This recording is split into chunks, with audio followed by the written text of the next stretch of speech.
Mesdames et messieurs, bonsoir et soyez les bienvenus pour cette nouvelle édition de votre journal de 22 heures à la une dans l'actualité. À la une dans l'actualité nationale, direction Addis Abeba, où le candidat Djibouti à la présidence de la Commission de l'Union africaine a tenu une conférence de presse. Et enfin, dans l'actualité internationale au Proche-Orient, 58 Palestiniens tués lors des frappes israéliennes, où nous verrons en fin de journal. C'était les titres. Merci si vous nous rejoignez. Eh bien, ce débat qui a précédé les élections du nouveau président de la Commission de l'Union africaine a été très suivi dans tous les citoyens africains et été largement diffusé. Ce débat qui a eu lieu ce soir au siège de l'Union africaine à Addis Abeba en Éthiopie a été l'occasion pour les candidats en lice de présenter leur vision, les priorités qui permettront à la nouvelle équipe dirigeante de relever les défis du continent guidés par l'agenda du développement continental. Madja Africa, qui s'est traduit par débat africain en Swahili, vise à engager des candidats en lice pour le poste de président de l'Union africaine, la Commission de l'Union africaine, dans un dialogue essentiel sur l'orientation et les activités futures de l'Union africaine. Rappelons que ces discussions viennent à point nommé au moment où l'Afrique s'engage. Ces discussions et navigue dans un paysage mondial qui évolue très rapidement. Le débat sur le plateau télévisé a été constitué d'un panel de candidats en lice pour le poste de président de la Commission de l'Union africaine. Ils ont répondu aux questions posées par deux modérateurs, un anglophone, un francophone. Les trois candidats ont répondu également à quelques questions reçues en ligne venant du public. Rappelons que ce format interactif a été conçu pour encourager la transparence et favoriser un engagement direct entre les candidats et la population africaine. Eh bien, je vous le disais dans le titre, le ministre des Affaires étrangères de la coopération internationale, M. Mohamed Ali Youssouf, a également, candidat à la présidence de l'Union africaine, a tenu une conférence de presse mercredi à l'ambassade de Djibouti à Addis Abeba. Eh bien, cet événement s'est déroulé à la veille du très attendu débat Madja. Ce débat Madja qui s'est déroulé ce soir, qui avait opposé des différents candidats à cette prestigieuse fonction. Eh bien, lors de cette conférence de presse, M. Mohamed Ali Youssouf a répondu aux nombreuses questions posées par une dizaine de journalistes issus de la presse écrite, audiovisuelle, aussi bien régionale qu'internationale. Les échanges ont permis au candidat de détailler sa vision et ses priorités pour guider le continent africain s'il venait à être réélu. Parmi les médias, rappelons-le, la radio-télévision de Djibouti a marqué son présence avec une équipe dynamique, talentueuse, déterminée à couvrir tous les aspects de cette campagne. Avec son expérience et sa vision claire, M. Mohamed Ali Youssouf a su répondre de manière précise, réfléchie et inspirante. Il a souligné l'importance de bâtir une Afrique unie, résiliente et orientée vers l'avenir, tout en mettant en avant l'accent sur la coopération entre les États membres. Eh bien, lors de cette conférence, M. Mohamed Ali Youssouf a répondu aux nombreuses questions posées par une douzaine de journalistes issus de la presse écrite et de l'audiovisuel, aussi bien régional qu'international.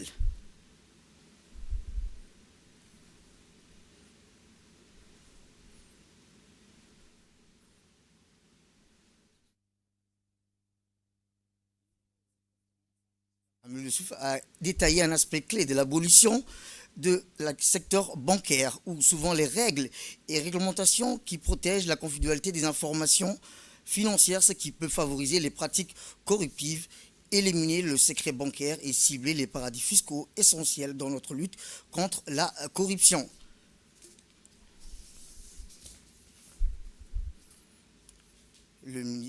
Et ainsi, M.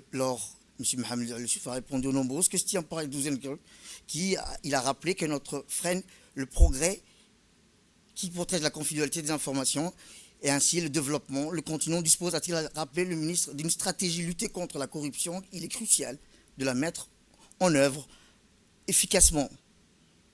Le ministre a répondu sur la corruption, qui est un problème majeur qui freine notre progrès et notre développement. Le continent dispose, a-t-il rappelé, d'une stratégie pour lutter contre la corruption et il est crucial de la mettre en œuvre efficacement.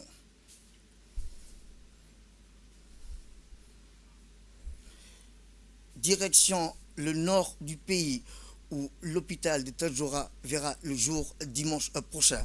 Notre équipe sur place a pu vous préparer un magazine. C'est le magazine de la rédaction.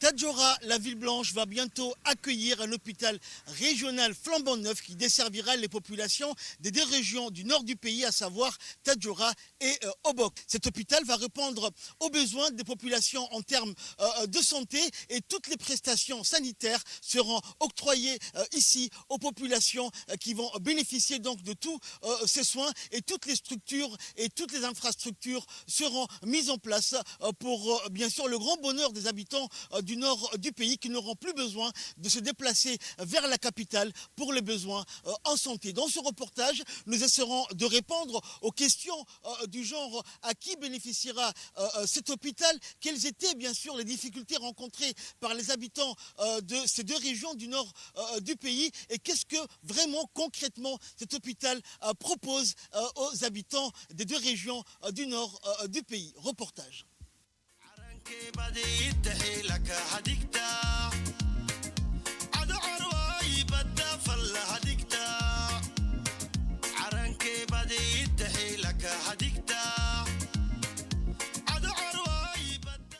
Permettre l'accès à des soins de qualité pour les populations des régions de l'intérieur. Tel est un des objectifs principaux que s'est fixé le ministère de la Santé et le gouvernement de Djibouti en général. À l'instar de l'hôpital régional d'Ali Sabié et de celui d'Arta, c'est au tour des régions du Nord de se doter désormais d'un hôpital régional flambant neuf et de haut standing.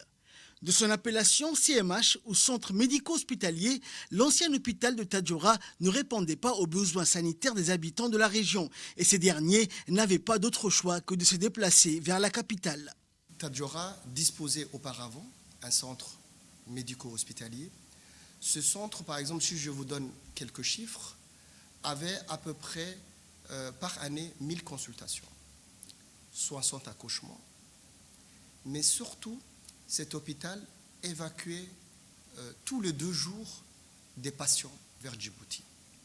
Ressentant les difficultés de la population face à ce manque crucial d'infrastructures sanitaires adéquates, le président de la République, Ismaël Omar Guelleh, s'était rendu à Tadjoura pour s'enquérir des besoins de ses compatriotes, en rencontrant et faisant le point de la situation avec le docteur Ahmed Roble Abdilleh, qui occupait à l'époque le poste de médecin-chef du CMH de Tadjoura. En 2021 que le président de la République va procéder à la pose de la première pierre du futur hôpital régional de Tadjoura. Et c'est ainsi que les travaux seront lancés. Il est à noter d'emblée que la construction de ce projet s'inscrit étroitement dans le cadre de la vision du président de la République, Ismaël Omar Guelleh, en matière de santé. Cet hôpital pourra non seulement satisfaire les besoins d'accès aux soins médicaux de la population dans la région de Tadjoura, mais aussi couvrir les autres régions du Nord, telles qu'Obok, et facilitera considérablement l'accès aux soins médicaux des populations de ces régions.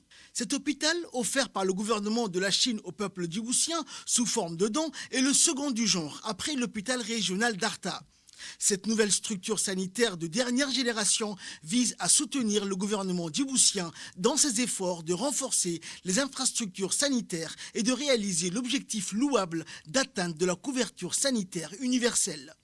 Construit sur une superficie de 4132 m², cet hôpital est un hôpital général avec une capacité de 50 lits, disposant de services divers tels que les services d'urgence, de médecine générale, de chirurgie, de gynécologie obstétrique, de pédiatrie, de laboratoire, un service radiologie, échographie et des salles d'opération. Il faut rappeler que les gens devaient se rendre à Djibouti pour tout type de maladies, c'est-à-dire tout ce qui est accidenté, tout ce qui est les gens qui doivent se faire opérer, les femmes avec des complications obstétricales devaient se rendre à Djibouti, et ils devaient passer par la route d'El Rassal qui était très très difficile, surtout pour les femmes enceintes ou bien les personnes qui sont déjà blessées ou qui ont des pathologies. Cet hôpital va combler tous ces besoins. La construction de cet hôpital moderne à Tadjoura permettra sans nul doute de mettre fin au déplacement des malades et autres blessés des accidents vers la capitale. L'avènement de l'hôpital régional du Nord s'inscrit dans la ligne politique tracée par le chef de l'État. Un exemple de la coopération gagnant-gagnant que notre pays entretient avec la Chine.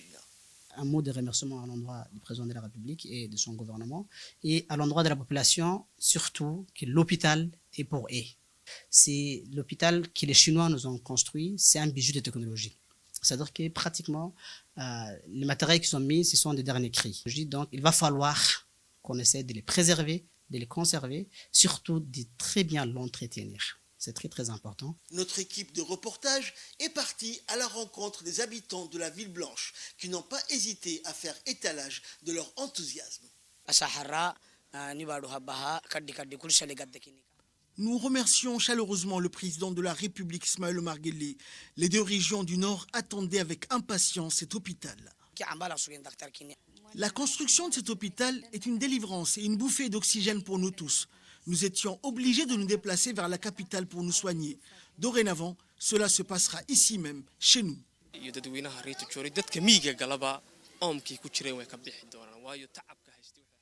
Tous les habitants du Nord, surtout ceux de localité, seront soulagés. Plus personne n'ira à la capitale puisque tous les soins leur seront prodigués sur place. Cet hôpital est une des promesses du chef de l'État. C'est une réalité incontournable aujourd'hui. Le ministère de la Santé a fait de la santé pour tous son cheval de bataille puisque les avancées et les réalisations dans ce domaine sont notables et ne cessent d'évoluer d'année en année. Pour plus de précisions, suivons les explications du ministre de la Santé, Dr Ahmed Roble Abdilli. Cet hôpital régional va couvrir les régions de Tadjoura et d'Obok.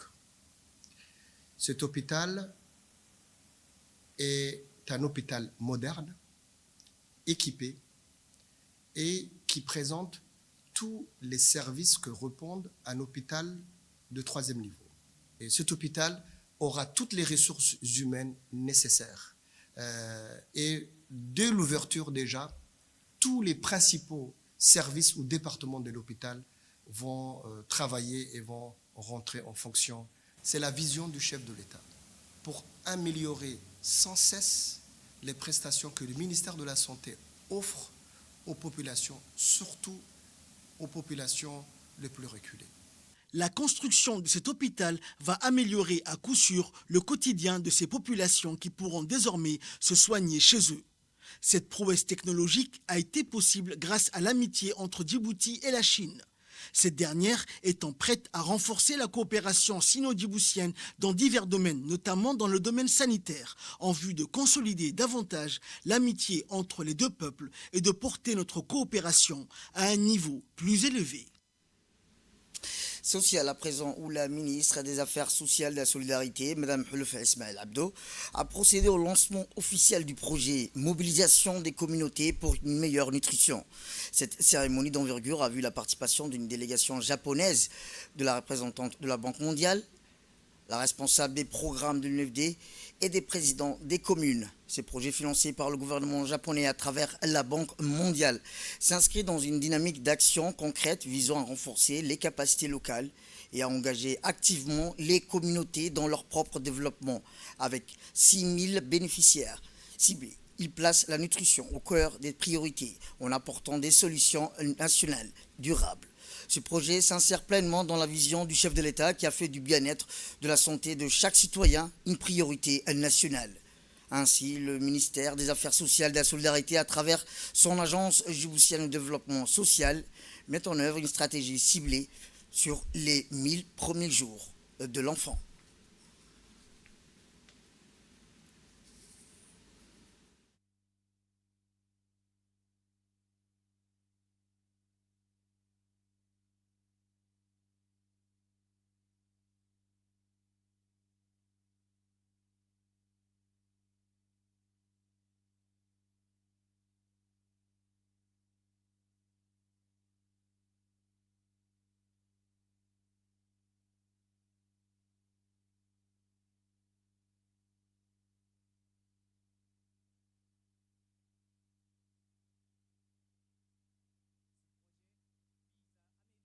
Sensibilisation communautaire pour promouvoir une meilleure nutrition.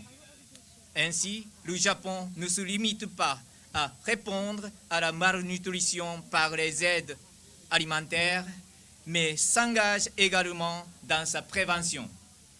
Nous espérons que ces aides continues du Japon contribueront à atténuer les problèmes d'insécurité alimentaire et de malnutrition à Djibouti, à réduire le taux de malnutrition et à améliorer les conditions de vie de la population. Écoutons à présent le président de la commune de Belahaus et de Balbala lors du lancement officiel du projet, rappelons-le, mobilisation des communautés pour une meilleure nutrition. La nutrition infantile est un défi majeur auquel nous sommes confrontés dans nos quartiers. Elle impacte directement la santé, le développement collectif et les opportunités futures de nos enfants. Grâce à ces projets, nous avons désormais une opportunité unique de prendre des mesures concrètes pour inverser cette tendance. La nutrition est le bien plus qu'un enjeu de santé publique. C'est la base de la prospérité et du développement durable. Une communauté bien nourrie est une communauté forte, capable de bâtir un avenir prometteur pour ses enfants et leur relever le défi de développement. Ces projets marquent un tournant important pour nos efforts, pour améliorer la santé et le bien-être de notre population. Ensemble, nous avons le pouvoir de changer cette réalité et d'offrir à nos enfants la meilleure chance de grandir en bonne santé. La malnutrition est une menace silencieuse, mais redoutable. Plus elle est détectée tôt, plus les solutions sont simples et efficaces. C'est pourquoi ce projet met les mères de foyer au cœur de l'action. Ces mères formées à mesurer la taille de leur enfant et à suivre les étapes de la croissance sur un tapis spécifiquement conçu à cet effet, deviendront des vigiles essentiels dans la lutte contre la malnutrition. En observant les signaux d'alerte, elles pourront rapidement faire appel à des spécialistes de la santé pour une prise en charge précoce. Ces gestes simples mais essentiels sauveront des vies. Eh bien, comme je vous le disais, ce lancement marque une étape décisive dans la lutte contre la pauvreté et la malnutrition. Il illustre l'importance des partenariats stratégiques pour la réussite des objectifs de la politique de protection sociale. Et à ce propos, écoutons la ministre. C'est un immense honneur et un grand plaisir pour moi de procéder avec vous au lancement officiel du projet Mobilisation des communautés pour une meilleure nutrition. Ce projet s'inscrit pleinement dans la continuité des actions entreprises et reflète la vision sociale de son Excellence, Monsieur le Président de la République, Al-Hajj Ismaïl Omar Guelleh, qui a toujours fait du bien-être et de la santé de la population djiboutienne une priorité absolue. Mesdames et messieurs, distingués invités, il est largement reconnu que la malnutrition trouve ses racines dès sa grossesse et que ses effets sont irréversibles après les 2 premières années de vie d'un enfant. Cette problématique ne constitue pas seulement un obstacle à la croissance des enfants, elle entrave également le développement futur de toute une nation. Elle entrave notre capital humain. C'est pour cette raison que le ministère des Affaires sociales et des Solidarités, à travers son agence d'exécution, l'Agence djiboutienne de développement social, a opté pour l'approche stratégique des 1000 premiers jours qui met l'accent sur les 2 premières années de vie de l'enfant, période déterminante pour son développement physique et mental. Il convient de rappeler ici que depuis plus de 10 ans, des programmes de filets sociaux de sécurité mis en œuvre par le ministère des Affaires sociales et des Solidarités ont permis à plus de 40 000 ménages d'améliorer leur sécurité alimentaire tout en bénéficiant des séances de sensibilisation sur l'importance de l'allaitement maternel. Cependant, malgré ces progrès significatifs, de nombreux défis demeurent pour rompre le cycle intergénérationnel de la pauvreté et de la malnutrition. En outre, parmi les mesures phares mises en œuvre par le gouvernement, il est important de souligner la mise en place d'un programme d'une portée universelle, l'assurance maladie universelle, pour un coût global de près de 1 milliard de nos francs Djibouti par an et sur fonds propres du gouvernement de la République de Djibouti, que je vous demande vraiment d'applaudir cette initiative du président de la République. Cette initiative chers invités, permet à tous les ménages vulnérables de la République de Djibouti non contributeurs de bénéficier d'un accès à la santé gratuit et universel. Avant de conclure, je tiens à exprimer ma sincère gratitude à tous nos partenaires, en particulier le gouvernement du Japon, et ainsi qu'à la Banque mondiale pour leur engagement et leur soutien indéfectible dans notre lutte contre la pauvreté et la malnutrition. Écoutons à présent ces quelques réactions recueillies par notre équipe sur place. Nous sommes là aujourd'hui pour une journée spéciale dédiée au lancement officiel des projets intitulés Mobilisation communautaire pour une meilleure nutrition. Comme vous le savez, Djibouti est dans un contexte où la croissance, les croissances économiques restent élevées, mais néanmoins, il faut maintenant accompagner par des projets sociaux pour que cette croissance économique soit inclusive. Donc, dans ce cadre-là, ce projet a été lancé à Balbala. C'est un projet pilote qui est financé par les fonds japonais et qui est administré par la Banque mondiale. Et la mise en œuvre de ce projet a été confiée à l'Agence djiboutienne de développement social, ADDS. Donc, dans ce sens, c'est un projet pilote qui va s'étaler sur 20 ans, souffre de retard de croissance. Donc, pour y remédier, nous allons introduire des outils, des outils innovants, tels que le tapis des mesures de croissance, pour faire une détection précoce de la malnutrition, pour que la maman fait des consultations auprès des centres de santé. Et puis, on a aussi ce qui est nouveau, ce qui est innovant aussi, c'est la constitution de clubs de jeunes. Quand on va sensibiliser sur les bonnes pratiques nutritionnelles, sur le MGF, sur le VGB, sur les violences basées sur le genre, sur les pratiques nutritionnelles, les jeunes, des adolescents de 15 à 24 ans. Donc on va pour le moment toucher 6 000 bénéficiaires dans les 4 quartiers de Djibouti.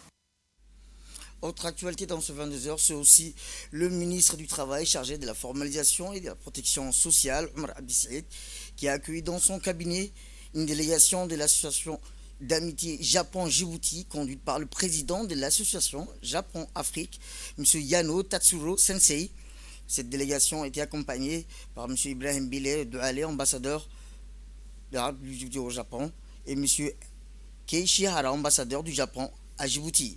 Cette visite courtoisie s'inscrit dans une tournée de prise de contact de l'association avec le gouvernement. Cet entretien auquel ont assisté des hauts responsables, notamment M. Abdallah Ali Mohamed, secrétaire général du ministre, et M. Khadir Omar Khalile, conseiller en communication du ministre, et Mohamed Omar Guilé, directeur général de l'ANEFIB, qui a permis de mettre en lumière les bases solides de la coopération entre les deux pays. Et au cours de cette entrevue, le ministre Omar Abdissaïd a salué les relations exemplaires qui unissent Djibouti et le Japon, rappelant que ces liens, bâtis sur des années de collaboration, continuent de renforcer. Il a également exprimé la volonté de son gouvernement de développer davantage ses partenariats stratégiques. Environnement, où le ministère de l'Environnement et du Développement durable, en collaboration avec le Programme des Nations Unies pour le développement, a organisé hier au Sheraton Hotel la clôture de l'atelier de formation sur la mise en œuvre du cadre de transparence renforcé de l'accord de Paris sur le climat. La cérémonie de clôture de fin de formation a été présidée par le secrétaire général du ministère de l'Environnement en collaboration avec la représentante du Programme des Nations Unies pour le développement. Le certificat de fin de formation a été remis aux 40 membres techniques des comités nationaux directeurs sur le changement climatique. Dans la foulée de la cérémonie de clôture, M. Idriss Ismaël Nour, directeur de l'environnement, a présenté les objectifs de cet important atelier visant à renforcer les capacités techniques du comité directeur national sur les changements climatiques et sur les axes exigences en matière de transparence conformément aux dispositions de l'accord de Paris, et c'est fin de doter le pays d'un dispositif national pour le gouvernement d'honorer ses engagements vis-à-vis de cet accord. Cette formation vient à point nommé afin de soutenir Djibouti dans le processus de préparation du premier rapport biennal de transparence. Ces rapports visent à répondre aux exigences du cadre de transparence renforcé de l'accord de Paris et fournit par les informations sur l'inventaire national.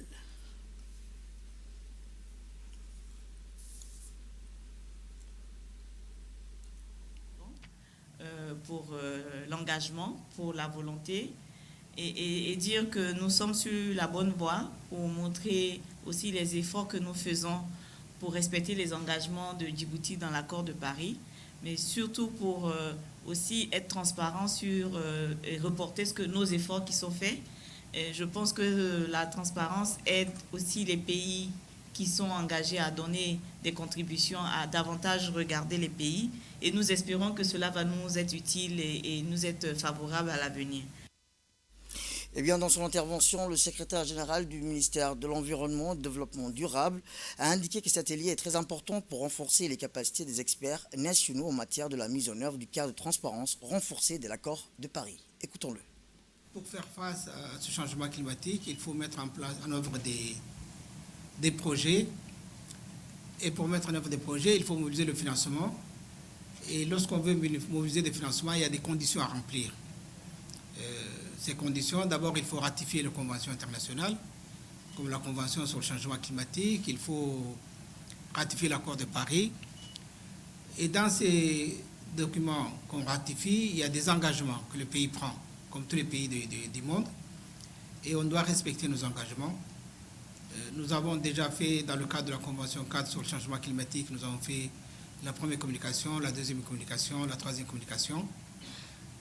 On va terminer d'ici fin décembre le premier rapport sur la transparence, le BTR. Et maintenant, dans le cadre de l'accord de l'article 13 de l'accord de Paris, il est aussi prévu dans l'accord de Paris, d'abord, il est prévu de réaliser l'indice des actions. Il s'agit de rétablir la confiance. Pour rétablir la confiance, il faut que chacun tienne ses engagements. Nous, en tant que pays en voie de développement, nous demandons aux pays développés d'être transparents sur le financement mobilisé en faveur des pays en voie de développement.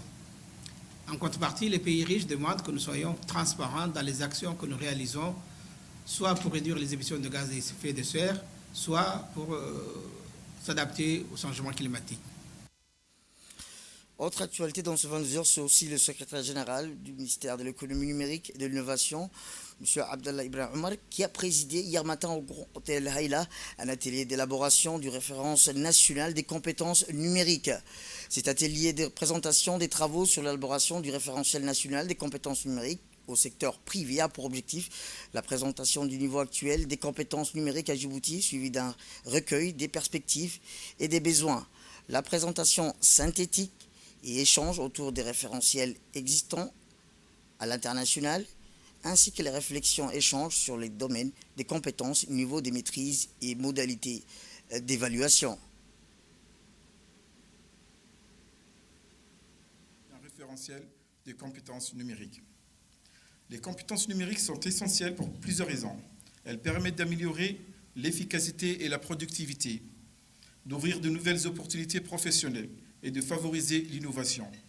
Dans un monde où le travail à distance et les plateformes numériques deviennent la norme, maîtriser ces compétences est crucial pour rester compétitif. Cependant, nous devons également reconnaître le défi, l'accès inégal à la technologie, le manque de formation adéquat et la rapidité des changements technologiques peut créer des écarts importants. Il est donc impératif de mettre en place des programmes de formation accessibles à tous, afin de garantir que personne ne soit laissé en compte. L'autorité de l'aviation civile de Djibouti a clôturé hier une série de 4 ateliers de formation axés sur la sûreté et l'aviation civile, organisés dans le cadre de la lutte contre les actes d'intervention illicite dans le transport aérien, dispensés par 2 experts de l'Organisation de l'aviation civile internationale sur une durée de 2 semaines. Ces formations se sont déroulées dans les locaux de la CC, ont rassemblé les principaux acteurs du secteur aérien. Les ateliers ont ouvert des thématiques clés, à savoir le programme national de contrôle de la sûreté et de l'aviation civile, le programme de sûreté de l'aéroport, le système de certification de la sûreté et de l'aviation civile et la gestion des crises. Rappelons que ces formations avaient pour objectif principal de renforcer les capacités nationales et d'améliorer les mécanismes de sécurité et de prévention dans le domaine de l'aviation civile.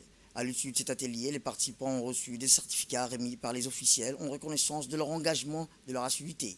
Par ailleurs, l'aéroport international de Djibouti a récemment fait l'acquisition d'équipements de sûreté de dernière génération. Ces outils modernes renforceront les capacités opérationnelles de la gendarmerie des transports aériens pour assurer efficacement leur mission de contrôle et de prévention.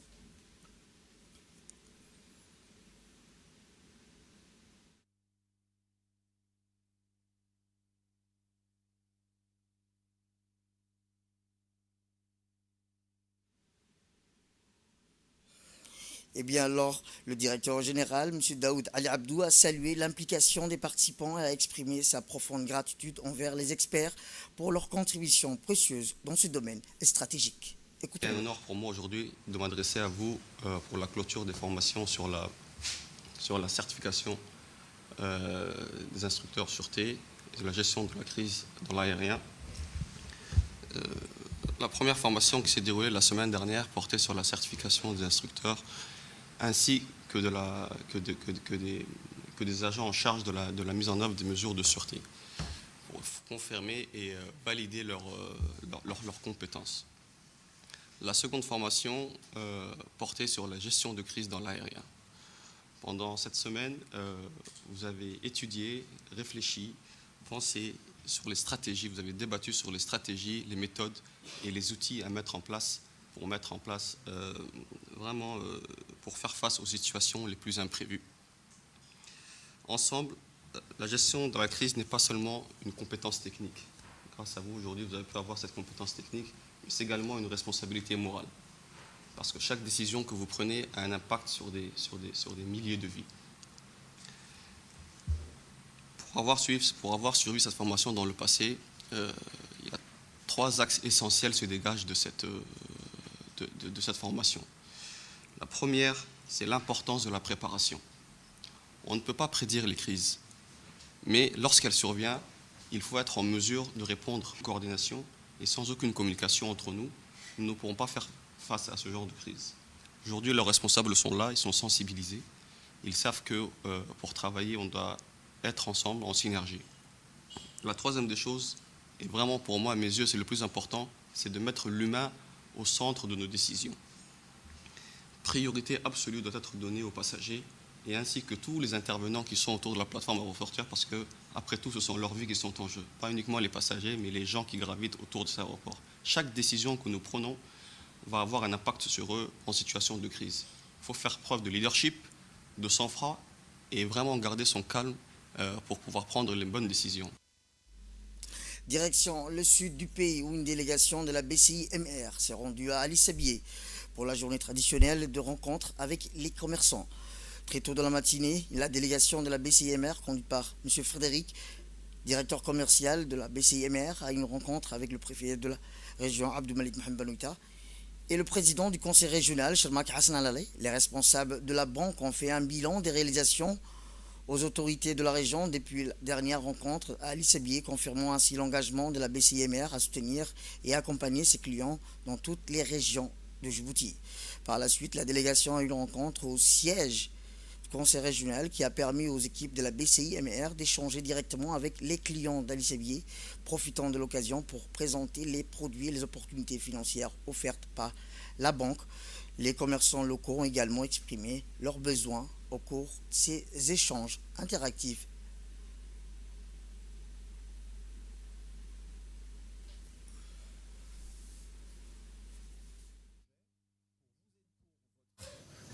Patrimoine, si vous avez envie d'acheter un petit terrain, de construire une maison, pourquoi pas, on sera là pour vous écouter et pour vous accompagner. C'est aussi l'occasion pour moi de vous présenter Mahad, qui vient d'arriver à Ali Sabié pour prendre la direction de l'agence. Mahad est de la région, il est là pour s'occuper de vous, il est là dans la durée pour s'installer à Ali Sabié et pour vous accompagner, vous écouter, encore une fois, sur tous vos projets. Du sud, on passe vers le nord du pays où, dans le cadre du mois de l'amnistie et la lutte contre la prolifération des armes légères et de calibre illicite, une délégation de la police nationale de Djibouti s'est rendue dans le nord du pays, notamment dans la région de Tadjoura. La délégation de la police nationale a été d'abord reçue par le préfet de la région d'Obok, qui leur a souhaité la bienvenue Ensemble, les deux parties ont échangé sur l'importance du mois de l'amnistie et de la lutte contre la prolifération des armes légères et des petits calibres illicites. Cet événement met en lumière que la lutte contre les armes illicites dépasse une simple action ponctuelle. Elle représente un véritable pacte social et politique en faveur d'un avenir meilleur. Dans ce cadre, l'atelier éducatif a été organisé pour les forces de sécurité et de défense dans la région d'Obok du 5 au 8 décembre dernier. Cet atelier qui a réuni la police, la gendarmerie, l'armée, les forces maritimes, la garde-côte, dans le but de sensibiliser ces acteurs clés au danger de la prolifération des armes légères et des petits calibres. L'atelier, rappelons-le, a permis de partager des stratégies pour contrôler, tracer et réduire les armes en circulation, tout en renforçant la collaboration entre les différentes institutions chargées de la sécurité. Les discussions ont également abordé la nécessité de renforcer les mécanismes législatifs et opérationnels existants et d'impliquer activement les communautés locales dans la lutte contre ce fléau. Cet atelier s'inscrit dans un effort global visant à prévenir la prolifération des armes légères et des petits calibres et à promouvoir des actions de sensibilisation pour un avenir plus sûr. La prolifération des armes est une très bonne chose. Hier, nous avons fait une marche symbolique qui était sous le slogan « Faire taire les armes ». Quand on fait taire les armes, on assèche les larmes. Eh bien, dans ce cadre du mois de l'amnistie, de la lutte contre la prolifération des armes légères et de petits calibres illicites, la police nationale de Djibouti a organisé dans la région de Tadjoura une adressation de messages de paix déterminés et solennels à l'ensemble des pays africains. Cet événement qui s'inscrit dans l'initiative continentale de l'Union africaine visant à atteindre un objectif ambitieux, faire taire les armes d'ici 2030 et bâtir un futur sécurisé pour les générations à venir. La marche a rassemblé un large éventail des participants, parmi lesquels figuraient la police nationale, les forces de sécurité ainsi que des représentants de la société civile. Tous étaient vêtus de t-shirts blancs et de casquettes, brandissant des banderoles, arborant des messages de paix et d'unité, symbole de leur dévouement envers un avenir libéré de violences armées. En choisissant une tenue blanche, signe de pureté et d'innocence, les participants ont exprimé leur aspiration à un monde sans conflit armé, unis dans la quête d'une sécurité collective. Le départ de la marche a eu lieu en face du port Tadjoura et le cortège s'est dirigé jusqu'à la préfecture de la région de Tadjoura, ponctué par des slogans et des chants pour la paix. À travers cette marche, les participants ont voulu sensibiliser le public de Tadjoura et encourager une prise de conscience collective quant à l'importance de bâtir une Afrique pacifique et sécurisée. Du Nord, on passe à l'actualité internationale. Je vous ai dans le titre. Au Proche-Orient, les premiers bombardements sont intervenus hier, quelques heures après l'appel de l'Assemblée générale de l'ONU à New York à un cessez-le-feu immédiat et inconditionnel dans la bande de Gaza. Un appel symbolique rejeté par Israël, les États-Unis, mais jugé crucial par l'Agence des Nations Unies pour les réfugiés palestiniens. Très tôt, 7 agents de sécurité ont été tués dans une frappe à Rafah, 5 autres dans une frappe à Khan Younes, 2 villes du sud du territoire. Des témoins ont ensuite affirmé que plusieurs habitants de ces zones avaient pillé la farine du convoi après les frappes. Fin d'après-midi, l'armée israélienne a publié un nouvel appel à évacuer concernant 5 zones dans la ville de Gaza. L'UNRWA a annoncé être prévenu à livrer de la nourriture à près de 200 000 personnes dans le sud et le centre du territoire de la bande de Gaza. C'est tout pour cette édition. Merci à vous de nous avoir suivis. Restez avec nous pour la suite de nos programmes télévisés. Le programme continue sur Télé Djibouti. Restez avec nous.